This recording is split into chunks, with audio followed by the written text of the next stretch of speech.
शुभ कर्म किए जाते हैं वे सब अक्षय पुण्य देने वाले होते हैं।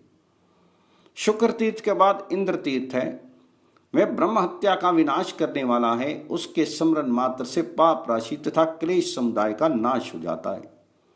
नारद, पूर्व काल की बात है, जब इंद्र ने वृत्रासुर का वध किया तब ब्रह्म हत्या उनके पीछे लग गई। उसे देखकर इंद्र को बड़ा भय हुआ।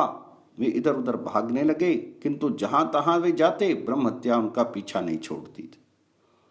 तब वे एक बहुत बड़े सरोवर में प्रवेश करके कमल की नाल में छिप गए और उसमें तंतु की भांति होकर रहने लगे।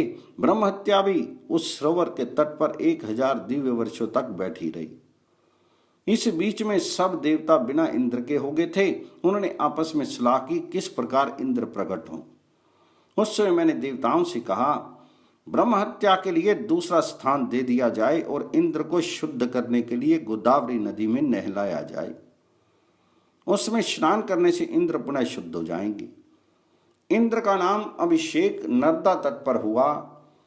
वहां उनके मल का शोधन होने के कारण उस देश का नाम मालव पड़ा। तत्पश्चात वे गौतमी गंगा के तट पर लाए गए।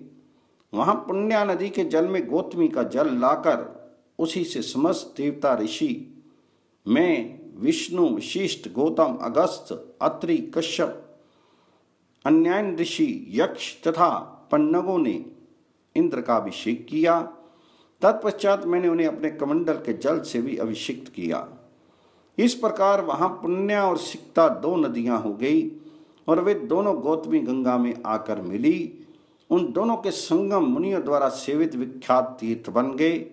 तब से उस तीर्थ को पुण्य संगम कहते हैं। सिक्ता संगम का ही नाम इंद्र तीर्थ हो गया। वहां 7000 मंगलमय तीर्थ निवास करने लगे। उन तीर्थों में तथा विशेषता संगम के जल में जो स्नान दान किया जाता है वह सब अक्षय जानना चाहिए। इससे अन्यथा विचार करने की आवश्यकता नहीं है। जो इस पवित्र उपाख्यान को पढ़ता अथवा सुनता है वे मन, वाणी, शरीर और क्रिया द्वारा होने वाले समस्त पापों से मुक्त हो जाता है।